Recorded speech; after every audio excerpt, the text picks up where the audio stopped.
ఓవైపు ప్రతీకార దాడులు, మరోవైపు చమురు మార్గాలపై ముప్పు, ఇంకోవైపు మిత్ర దేశాల జోక్యం. ఇవన్నీ కలిసి మిడిల్ ఈస్ట్లో పరిస్థితిని సంక్లిష్టంగా మార్చుతున్నాయి.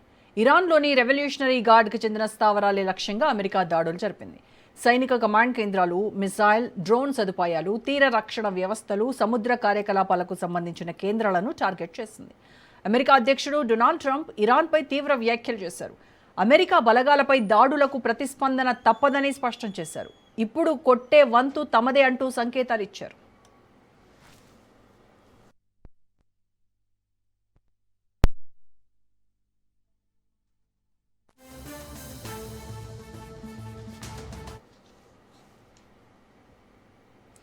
చైనా నుంచి $60 మిలియన్ పైగా విలువైన 400 షోల్డర్ ఫైర్డ్ ఎయిర్ డిఫెన్స్ వ్యవస్థల కొనుగోలుకు ఒప్పందం జరిగింది. వీటితో గగనతల రక్షణ వ్యవస్థను మరింత బలోపేతం చేసుకోవాలని ఇరాన్ భావిస్తోంది. అమెరికా ఒత్తిడి కొనసాగితే ప్రతిఘటన కూడా కొనసాగుతుందని ఐఆర్జీసీ హెచ్చరించింది. ప్రపంచ చమురు రవాణాకు కీలకమైన హార్మోజ్ జలసంధి మరోసారి యుద్ధ కేంద్రంగా మారింది.